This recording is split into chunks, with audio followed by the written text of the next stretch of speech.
अनंतम शुक्राना। गुरुजी के श्री चरणों में कोटि कोटि प्रणाम और गुरुजी की प्यारी प्यारी संगत को जय गुरुजी। संगत जी, आज का सत्संग बहुत ही खास है, बहुत ही महत्वपूर्ण है, क्योंकि ये गुरुजी की प्यारी और पुरानी संगत का सत्संग है। आप सभी से रिक्वेस्ट है, सत्संग अंत तक सुने, पूरा सुने। निश्चित ही सत्संग के माध्यम से आपको अपने कई सारे सवालों के जवाब मिलेंगे, गुरुजी की ब्लेसिंग्स भी मिलेगी। इसलिए आप सभी से रिक्वेस्ट है कि सत्संग पूरा सुने, अंत तक सुने, उसको अधूरा ना छोड़ें। संगत जी, हम सत्संग शुरू करें उससे पहले आप सभी से रिक्वेस्ट है कि आप अपने सत्संग सुंदर लिखावट में हिंदी में ईमेल आईडी और व्हाट्सएप पर शेयर कर सकते हैं, और अगर आप चाहें तो ईमेल आईडी और व्हाट्सएप पर टाइप भी कर सकते हैं। तो चलिए संगत जी, सत्संग शुरू करते हैं। आज का जो सत्संग हम सुनने जा रहे हैं वो बहुत ही प्यारा सत्संग है। गुरुजी की प्यारी और पुरानी संगत आशिमा कौशल आंटी का सत्संग सुनने जा रहे हैं। तो चलिए संगत जी, शुरू करते हैं। जय गुरुजी। संगत जी, लख लख शुक्राना गुरुजी कि आपने मुझे ये मौका दिया।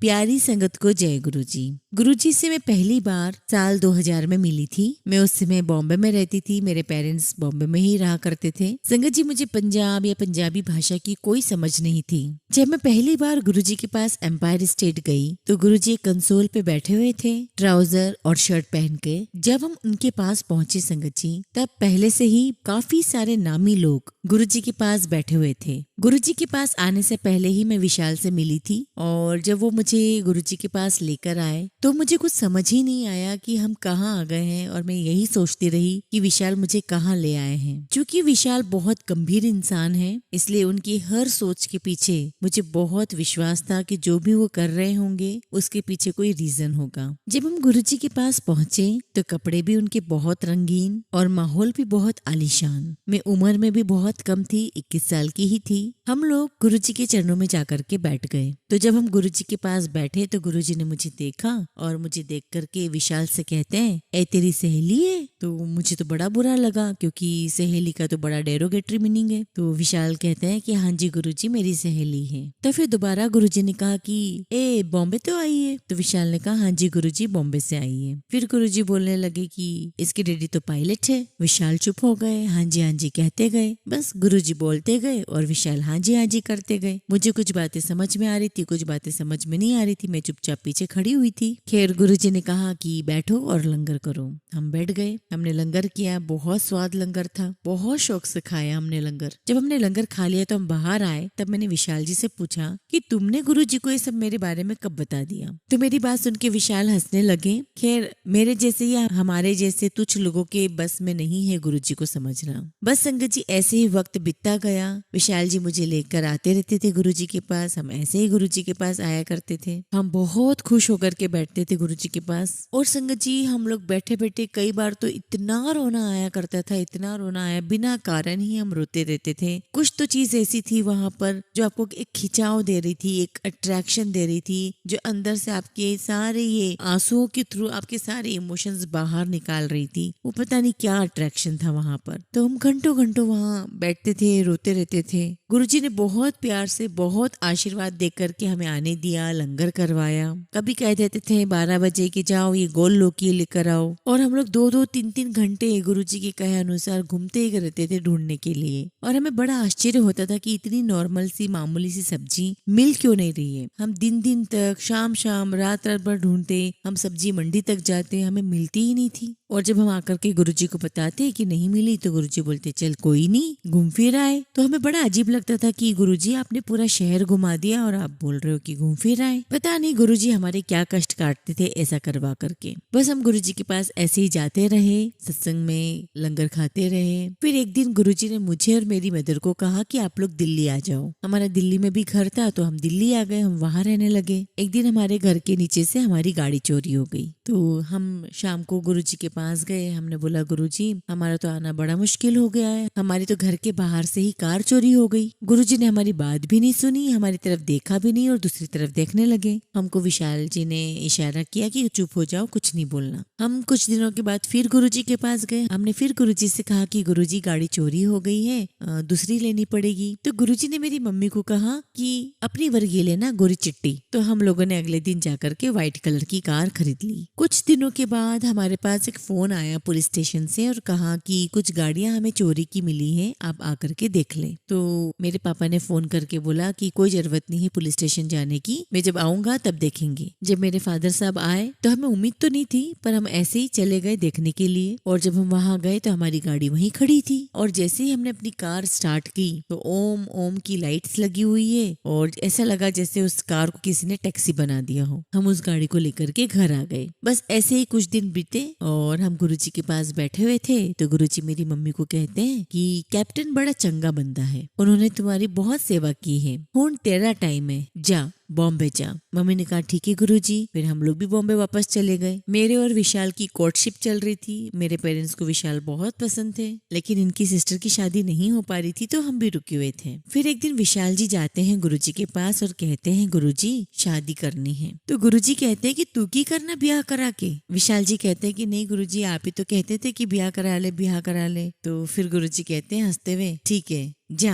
23 अप्रैल। तो एक सांस में गुरुजी ने मेरी मदर इन लोग को और इनको विशाल को डेट दे दी 23 अप्रैल। तो इन लोगों का मेरे पास फोन आया कि आशिमा ऐसे ऐसे गुरुजी की डेट आ गई है 23 अप्रैल शादी की। तो मैंने कहा कि अरे ऐसे कैसे 23 अप्रैल दीदी, नॉर्थ में तो बहुत गर्मी होती है और हम तो गर्मी में नॉर्थ में आते ही नहीं है। सुबह की फ्लाइट से मैं पहुंची गुरुजी के मंदिर की, मैं जाऊंगी गुरुजी से बात करूंगी और मैं बोलूंगी गुरुजी ये क्या डेट निकाली है आपने। मैं पहुंची गुरुजी के पास, उसके पहले मनकट आंटी बैठे हुए थे गुरुजी के पास। मुबारका मुबारका सभी लोग मुझे बोलने लगे। मैंने बोला मुबारका, गुरुजी ने कितनी खराब डेट निकाली है। मैंने बोला कि इतनी गर्मी में कौन शादी करता है, हम तो नॉर्थ ही नहीं आते इतनी गर्मी में। संगत में से कोई बोला कि अरे बेटा डेट तो बहुत अच्छी है। तो मैंने पूछा कैसे, तो वो बोलते हैं कि 23 अप्रैल 2005 यानी कि 2345। अब जो मैं सोच करके आई थी कि मैं गुरुजी को बोलूंगी कि गुरुजी ये क्या डेट निकाली है, हम तो नहीं कर पाएंगे, गर्मी बहुत है। तो जो सोच के साथ मैं आई थी कि लड़ूंगी झगड़ूंगी, बोलूंगी गुरुजी को कि गुरुजी आपने क्या डेट निकाली है, इतनी गर्मी में कौन शादी करता है, परंतु इसका जवाब तो मुझे गुरुजी के दरवाजे से ही मिल गया। तो खैर चुपचाप लंगर किया।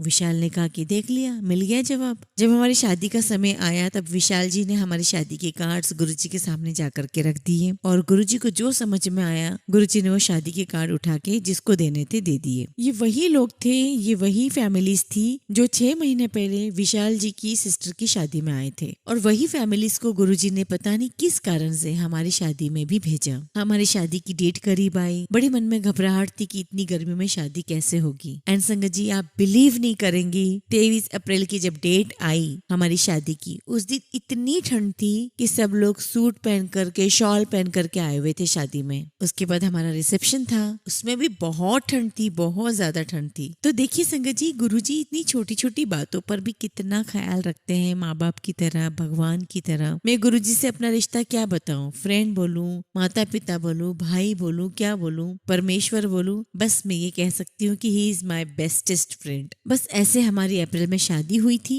और जुलाई में हम गुरुजी के बर्थडे पर जलंधर से चले और मैं और विशाल उन दिनों अमेरिका मूव करना चाहते थे। बिजनेस में क्या खरीदना है, किससे बातचीत करनी है, क्या प्लानिंग करनी है, हमारा सब कुछ ऑलमोस्ट तय हो गया था। हमारे वीजाज भी आ गए थे। हम जलंधर से गुरुजी के मंदिर गए और जैसे हम गुरुजी के पास पहुंचे, गुरुजी के चरणों में हमने आशीर्वाद लेने के लिए झुके तो मुझे तो गुरुजी ने नहीं देखा, मेरे पीछे विशाल थे। विशाल से गुरुजी बोलते हैं कि कैसे आए तुम, तो विशाल बोलते हैं कि गुरुजी गड्डी से आए हैं। तो गुरुजी कहते हैं विशाल से कि जे तू मेरा काम करेगा तो तेनु मुंडा हो। और ये सुनकर के संगत जी I was very shocked and Vishal was very happy. Guruji ने विशाल को कहा कि ये पिंड से आई है और तुम्हें अभी इसे छोड़ने जाना है। और विशाल ड्राइव करके जलंधर से आए थे और गुरुजी ने कहा कि अभी चंडीगढ़ जाना है। उस टाइम पे 8-9 घंटे आना। एनीवेज गुरुजी की आज्ञा का पालन करना ही था तो विशाल ने आज्ञा का पालन किया। तो गुरुजी ने जिन जिन का बोला था उन्हें लेकर के विशाल चंडीगढ़ चले गए। उसके बाद संगत जी within 9 months we had a son. और संगत जी जब मेरा बेटा पैदा होने वाला था उससे पहले मेरे फादर को कैंसर हो गया था, स्टेज 4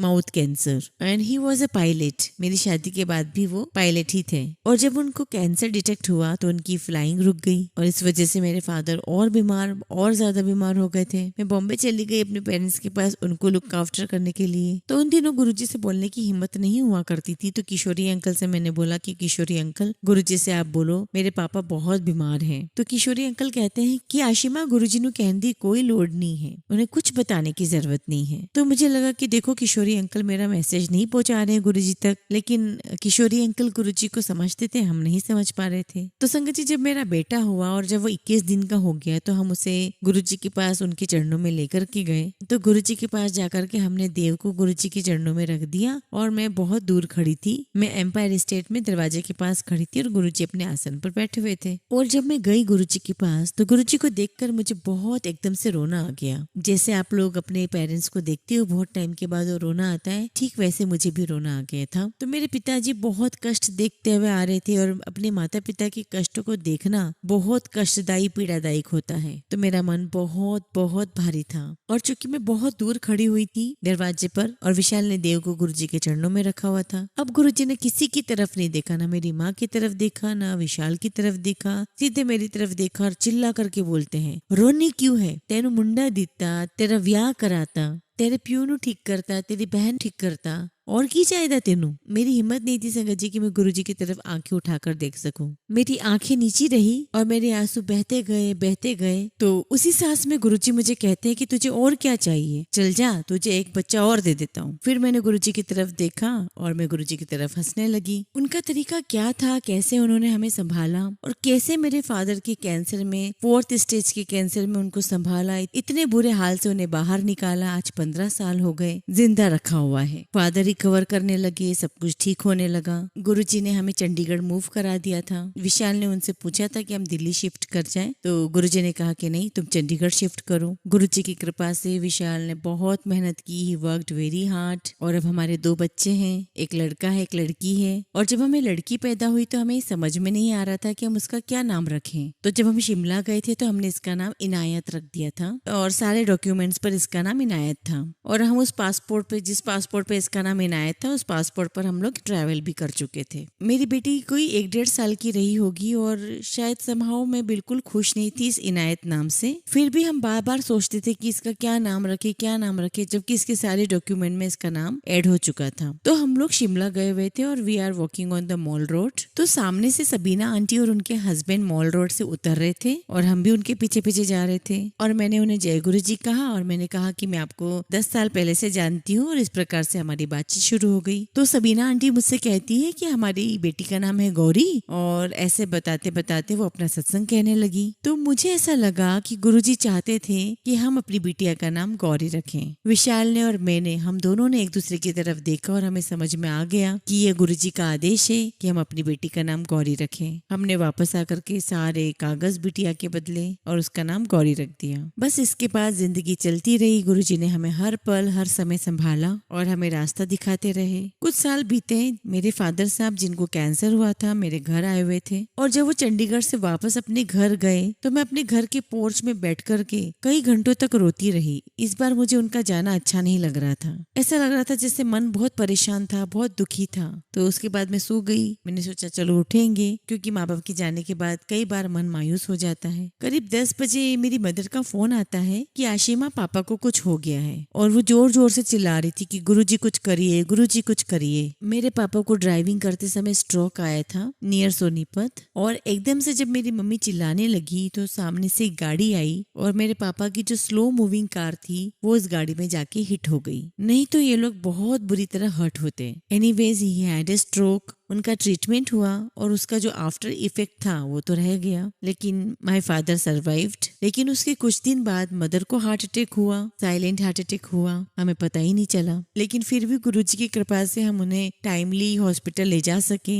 मेरी सिस्टर को माइल्ड सीजोफ्रेनिया था करीब 15 साल से। करीब 15 साल से जब से हम गुरुजी से जुड़े हैं, my sister is much better. अब वो अपने आप से सब कुछ काम कर पाती है। फादर मेरे कैंसर पेशेंट है, सिस्टर बीमार है, मदर हार्ट पेशेंट है, मगर फिर भी कहीं ना कहीं गुरुजी की हम पर ऐसी कृपा है। हर वो चीज जो हम सोचते हैं कि आज हम इस परेशानी में हैं, इस तकलीफ में हैं, और इतने साल हो गए गुरुजी की चोला छोड़े, कभी ऐसी घबराहट ही नहीं हुई कि गुरुजी नहीं है। He always there. बहुत बार हम लोग दुविधा में होते हैं कि हम कई बार बोलते हैं कि गुरुजी आप हमारा ये काम क्यों नहीं करा रहे, ये काम हमारा सीधा क्यों नहीं पड़ रहा। लेकिन हम ये नहीं समझते कि गुरुजी हमें किस तकलीफ से, किस परेशानी से निकाल रहे हैं। तो हमें क्या करना है संगत जी, हमें विश्वास करना है कि गुरुजी जो हमारे लिए निर्णय लेंगे वो बिल्कुल राइट होगा, सही होगा। हमारी प्रॉब्लम ये है संगत जी की जब तक हमारे हिसाब से काम हो रहा है हमें लगता है कि गुरुजी हमारे साथ हैं, और अगर हमारे मन की चीज न हो तो हम कहने लग जाते हैं कि गुरुजी हमारा ध्यान ही नहीं दे रहे। बहुत वक्त तक लोग कहने लगे थे कि आज मुझे गुरुजी की खुशबू आई, आज मुझे ओम दिखाई दिया।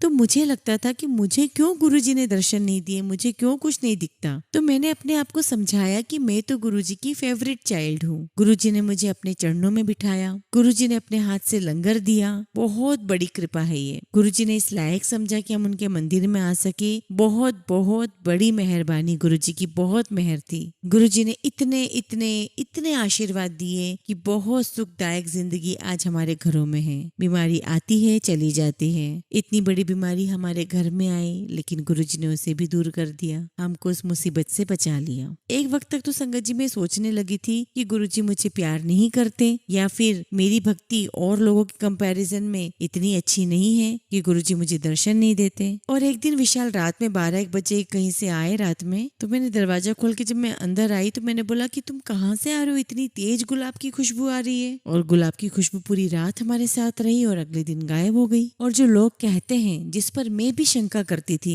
कि लोग क्या कहानियां बनाते हैं, लेकिन गुरुजी ने मुझे भी ब्लेस किया। गुरुजी ने मेरी उलझनों का जवाब दिया और बताया कि मैं हूँ, और जब मुझे अपनी सच्ची आस्था से पुकारोगे मैं आऊंगा और मैं अपनी प्रेजेंस दिखाऊंगा। अगर आपके मन में घबराहट हो, शंका आए कि गुरुजी है नहीं है, हमें दर्शन देंगे नहीं देंगे, आप बिल्कुल सारी चिंताओं से, शंकाओं से अपने आप को दूर कर लें। गुरुजी है, गुरुजी अपने बच्चों के साथ हमेशा हैं और हमेशा हमेशा रहेंगे। गुरुजी ने जब चोला छोड़ा तो चंडीगढ़ से बहुत लोग जा रहे थे। हमने भी सोचा कि हम भी जाएंगे। हम डुगरी के लिए निकले। तो मेरे हस्बैंड विशाल जी बहुत अच्छे ड्राइवर है, तो जब हम डुगरी के लिए निकले तो हम बच्चों को नहीं लेकर के गए क्योंकि बहुत गर्मी के दिन थे and everybody was very overwhelmed. तो जब हम डुगरी जा रहे थे तो हमें ऐसा लगा कि हमारी गाड़ी पर एक चिड़िया बैठी हुई है और लगातार वो ची ची जी ची आवाज करती जा रही है। हम लोग बार बार गाड़ी को रोके, हम पीछे जा करके देखे, कभी टायर के नीचे जा करके देखे, ऊपर जा करके देखे, और जैसे हम गाड़ी रोके वैसे वो आवाज भी रुक जाए। और ये चीज हमने करीब 4-5 बार की। विशाल जी ने कभी भी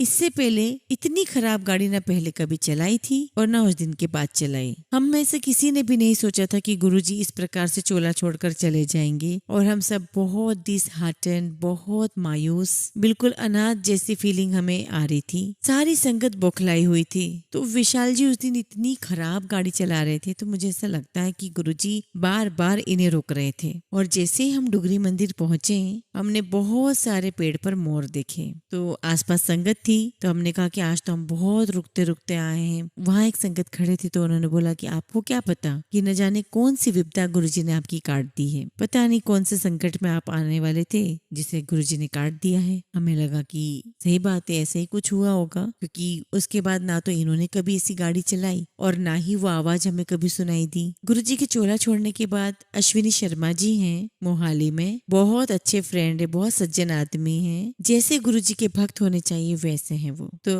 अश्विनी जी एक दिन हमारे घर बैठे हुए थे और कहते हैं कि हमें गुरुजी का सत्संग करना चाहिए। तो उन्होंने विशाल जी से अपनी बात शेयर की कि विशाल जी हमें सत्संग करना चाहिए गुरुजी का, कोई सत्संग शेयर करो। गुरुजी ने तब चोला छोड़ा ही हुआ था, तो हम लोगों ने सोचा कि चलो सत्संग करते हैं 50-100 लोगों का। एक बार सत्संग किया तो 250, फिर 500, 700, इतनी भीड़ हो जाती थी कि हमें लगता था कि साक्षात गुरुजी आकर के संगत इकट्ठा करके अपने हाथों से सबको लंगर खिला रहे हो। बहुत बहुत कृपा गुरुजी की। मेरे हस्बैंड विशाल जी बहुत कम बात करने वाले, गंभीर पर्सनालिटी वाले आदमी हैं, but his connection to Guruji is very very unique. और मुझे ऐसा लगता था कि मुझसे कहीं ज्यादा मोहब्बत गुरुजी विशाल को करते थे, और विशाल जी का भी गुरुजी के साथ जो प्यार है वो बहुत ही यूनिक है। लॉकडाउन के टाइम गुरुजी की एक संगत हुआ करती थी, मैं नाम नहीं लूंगी। गुरुजी के बहुत ज्यादा करीब थे वो। उनकी भक्ति का, उनकी सेवा का हमें से कोई भी मोल नहीं लगा सकता। कई बार लोग बोलते कि इसने लंगर करवाया, उसने लंगर करवाया। जिन लोगों की मैं बात कर रही हूँ उनकी भक्ति सालों साल की थी,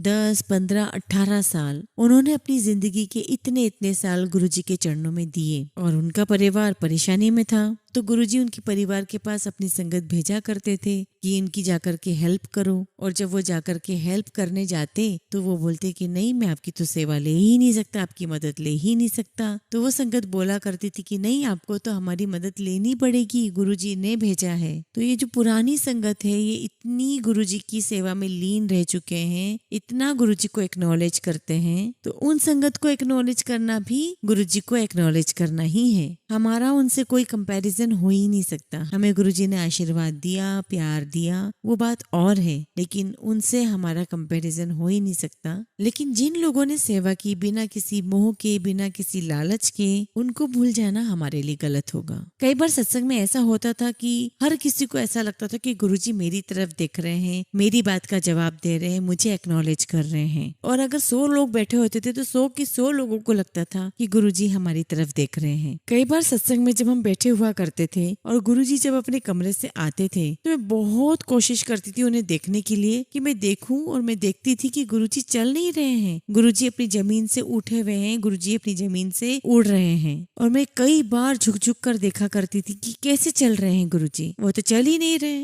और गुरुजी बड़े स्माइल करते थे क्योंकि उन्हें पता था कि हम जो बड़े लॉजिकल थिंकिंग वाले जो लोग हैं ये हम उनको भी जज करने की कोशिश कर रहे हैं। या फिर जब गुरुजी कुछ प्रसाद पी रहे होते थे तो मुझे लगता था कि मैं भी देखूं कि क्या पी रहे हैं गुरुजी, थोड़ा सा बच जाए तो मैं भी पी लूं। एक बार गुरुजी के चरणों में मैं बैठी हुई थी और वहीं पास में मेनका गांधी आंटी बैठी हुई थी। तब एयर इंडिया पायलट्स की बड़ी स्ट्राइक चल रही थी एंड फ्लाइट्स कैंसिल हो रही थी एंड मेनका जी बहुत नाराज थी कि ये कैसे हो रहा है, ये लोग ऐसे क्यों कर रहे हैं, वैसा क्यों हो रहा है, इनको इतना इतना पैसा मिलता है, इसके बावजूद इनकी इतनी डिमांड्स हैं। वो बहुत नाराज थी। शायद उनका नाराज होना भी जायज था क्योंकि मेरे पापा पायलट थे और मैं उनकी बातें सुनकर अंदर अंदर बहुत गुस्सा हो रही थी, बहुत परेशानी हो रही थी मुझे। और उन सब बातों का जो मेनका गांधी जी बोले जा रही थी, मैं उन सब बातों का अपने मन ही मन में जवाब दिए जा रही थी। और गुरुजी की एक तरफ वो बैठी हुई थी, गुरुजी की एक तरफ मैं बैठी हुई थी। गुस्सा तो बहुत आ रहा था। गुरुजी मेरी तरफ देख करके बोलते कि जवाब दे इनू।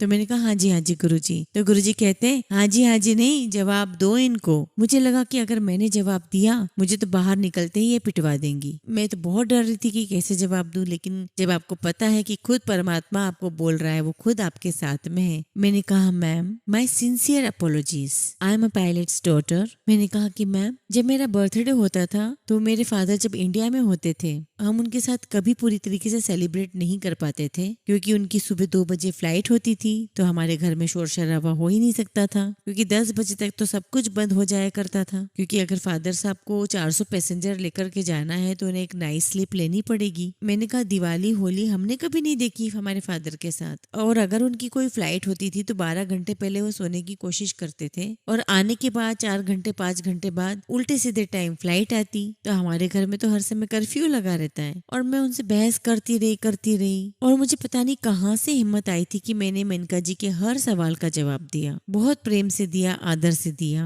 लेकिन हर चीज का जवाब दिया। अच्छा जी कह तो दिया, लेकिन उसके बाद बड़ी घबराहट हुई। ये मिनिस्टर है, मैं इनके सामने क्या बातें बोलती चली गई। Anyway she was very graceful lady. उन्होंने मेरी हर बात को ध्यान से सुना। गुरुजी हंसते चले जा रहे थे, उन्हें बड़ा मजा आ रहा था। मैं बहस करती चली जा रही थी, गुरुजी बहस करवाते चले जा रहे थे। और जब 10-15 मिनट के बाद मुझे शांति मिली तो गुरुजी मेनका जी को बोलते हैं हूं 10। तो गुरुजी को सब ध्यान था कि ये बैठी है, ये चरणों में बैठी है, इसके फादर पायलट है, ये जवाब देगी। मैं कहूंगी कि आप लोगों की आस्था हमसे भी ज्यादा अच्छी है क्योंकि आप गुरुजी से बिना मिले ही गुरुजी से जुड़ गए हैं। हम तो गुरुजी से मिले, उसके बाद हम गुरुजी से जुड़े। हमने तो बहुत क्वेश्चनिंग करी कि गुरुजी क्या चीज है। गुरुजी तो रब से भी बहुत ऊपर थे, फिर भी हमने क्रॉस क्वेश्चनिंग की और हमको हर चीज के साथ जवाब मिलते चले गए कि हम कितने मूर्ख हैं। हम उसी मोह माया में, उसी ईगो में, हम उसी दुनिया के लेन देन, ऊंच नीच, इन चीजों में पड़े हुए हैं। और जो ये गुरु है हमारा, ये परमात्मा है, वो आपकी ईगो को भी सेटिस्फाई कर रहे हैं। मैं एक बार बड़ी हिम्मत करके गुरुजी के पास गई और कहा गुरुजी विशाल बहुत पीते हैं। मेरे लिए तो बहुत था रोज पीना, मेरे लिए तो ये बहुत था कि रोज पीना, बेशक 2 ड्रिंक ही क्यों ना हो। तो गुरुजी ने मुझे बहुत तेज डांटा कि तुझे किसने बोला पूछने के लिए। लिए, चल जा पीछे जाकर के बैठ जा। और इससे बड़ी कृपा किसी परिवार पर क्या होगी संगत जी, कि एक दिन बैठे बिठाए मेरे हस्बैंड ने यानी विशाल ने मुझे कहा कि मेरे सामने से एक गिलास हटा दो, और आज इतने साल हो गए हैं वो शराब को छूते तक नहीं है। और उनकी मदर मुझसे आज भी पूछती है कि बेटा सच में भी नहीं पीता। तो गुरुजी की ऐसी कृपा हुई है हमारे घर। और उनकी मदर के लिए बहुत बड़ा अचंभा है कि वो आदमी जो रोज ड्रिंक पीता हो, ड्रिंक लेता हो, वो अचानक ही सब छोड़ दे। ही कम्प्लीटली गेव अप एल्कोहल। और गुरुजी विशाल को बहुत प्यार करते थे, मुझसे कहीं कहीं ज्यादा। विशाल जी की जो आस्था है गुरुजी से वो बहुत यूनिक है, क्योंकि विशाल जी ने गुरुजी को बचपन से देखा है। और जब विशाल जी गुरुजी के पास जाया करते थे उस टाइम पे जब शादी हमारी नहीं हुई थी, तब गुरुजी ने एक दिन उनको कहा कि जा घूमिया। तब उन्हें समझ में नहीं आया कि कहाँ घूम कर आ जाऊं। उनकी सिस्टर का लंदन से फोन आया कि मेरी कॉन्वोकेशन है 3 दिन के बाद, तो विशाल तू यहाँ आ जा। आप समझिए गुरुजी की कृपा से आधे दिन में पासपोर्ट बना और आधे ही दिन में वीजा लगा और अगले ही पल वो फ्लाइट में थे। विशाल को बिल्कुल भी दिमाग में नहीं था, ये समझ ही नहीं पाए थे कि घूमिया का क्या मतलब था। फिर वहां से लंदन से वापस आने के बाद विशाल और किशोरी अंकल का जो बेटा है दोनों साथ में गुरुजी के पास गए। मैं आपको 20 साल 25 साल पुरानी बात बता रही हूँ। और जैसे गुरुजी के पास पहुंचे और माथा टेका, जैसे गुरुजी की तरफ देखा तो गुरुजी ने बोला कि तू घुमाया, तो भेजा भी गुरुजी नहीं था और रिसीव भी गुरुजी नहीं किया। तो संगत जी गुरुजी की इतनी असीम कृपा है, इतनी अनुपम कृपा है कि मैं शब्दों में बयान ही नहीं कर सकती। अभी मैं अपने सत्संग को यही विराम देना चाहूंगी। गुरुजी की आगे जैसी भी कृपा होगी मैं अपना सत्संग आगे जरूर शेयर करूंगी। जय गुरुजी, शुक्राना गुरुजी। संगत जी हमेशा की तरह हम सत्संग का अंत एक बहुत ही सुंदर खूबसूरत कहानी से करते हैं। भगवान बुद्ध अक्सर अपने शिष्यों को शिक्षा प्रदान किया करते थे। एक दिन प्रातः काल बहुत से भिक्षुक उनका प्रवचन सुनने के लिए बैठे थे। भगवान बुद्ध समय पर सभा में पहुँचे, पर आज शिष्य उन्हें देखकर चकित थे, क्योंकि आज पहली बार वो अपने हाथ में कुछ लेकर आए थे। करीब आने पर शिष्यों ने देखा कि उनके हाथ में एक रस्सी थी। भगवान बुद्ध ने आसन ग्रहण किया और बिना किसी से कुछ कहे वे रस्सी में गांठ बांधने लगे। वहाँ उपस्थित सभी लोग ये देखकर सोच रहे थे कि अब भगवान बुद्ध आगे क्या करेंगे। तभी भगवान बुद्ध ने सभी से प्रश्न किया, मैंने इस रस्सी में 3 गांठें लगा दी है। अब मैं आपसे जानना चाहता हूँ कि क्या ये वही रस्सी है जो गांठें लगने से पूर्व थी? एक शिष्य ने उत्तर कहा, गुरुजी, इसका उत्तर देना थोड़ा कठिन है। ये वास्तव में हमारे देखने के तरीके पर निर्भर है। एक दृष्टिकोण से देखें तो रस्सी वही है, इसमें कोई बदलाव नहीं आया है। दूसरी तरीके से देखें तो अब इसमें 3 गांठें लगी हुई है जो पहले नहीं थी, अतः इसे बदला हुआ कह सकते हैं। पर ये बात भी ध्यान देने वाली है कि बाहर से देखने में भले ही ये बदली हुई प्रतीत हो, पर अंदर से तो ये वही है जो पहले थी। इसका बुनियादी स्वरूप अपरिवर्तित है, सत्य है। बुद्ध ने कहा, अब मैं इन गांठों को खोल देता हूँ। यह कहकर भगवान बुद्ध ने रस्सी के दोनों सिरे को एक दूसरे से दूर खींचने लगे। उन्होंने पूछा, तुम्हें क्या लगता है, इस प्रकार इन्हें खींचने से क्या मैं इन गांठों को खोल सकता हूँ? नहीं नहीं, शिष्य कहने लगे, ऐसा करने से तो ये गांठें और भी कस जाएगी और इन्हें खोलना और मुश्किल हो जाएगा। बुद्ध ने कहा, ठीक है, अब एक आखिरी प्रश्न बताओ, इन गांठों को खोलने के लिए हमें क्या करना होगा? शिष्य बोला, इसके लिए हमें इन गांठों को गौर से देखना होगा ताकि हम जान सकें कि इन्हें कैसे लगाया था, और फिर हम इन्हें खोलने का प्रयास कर सकते हैं। भगवान बुद्ध कहते हैं, मैं यही तो सुनना चाहता था। मूल प्रश्न यही है कि जिस समस्या में तुम फंसे हो वास्तव में उसका कारण क्या है? बिना कारण जाने निवारण असंभव है। मैं देखता हूँ कि अधिकतर लोग बिना कारण जाने ही निवारण करना चाहते हैं। कोई मुझसे ये नहीं पूछता कि मुझे क्रोध क्यों आता है। लोग पूछते हैं कि मैं अपने क्रोध का अंत कैसे करूं। कोई ये प्रश्न नहीं करता कि मेरे अंदर अहंकार का बीज कहाँ से आया। लोग पूछते हैं कि मैं अपना अहंकार कैसे खत्म करूं। तो संगत जी, कहानी का आशय यह है कि हम कितनी भी बड़ी और कठिन और जटिल समस्या से क्यों ना घिर जाएं, अगर आप उस समस्याओं को ध्यान से देखोगे, सिरे से देखोगे, तो आपको अपनी समस्या का हल उसी में नजर जरूर आएगा। शांत चित्त से, शांत मन से अगर हम अपनी समस्याओं का अवलोकन करें तो निश्चित ही हमें उसका हल, उसका जवाब मिल जाएगा। जय गुरु जी, शुक्राना गुरु जी।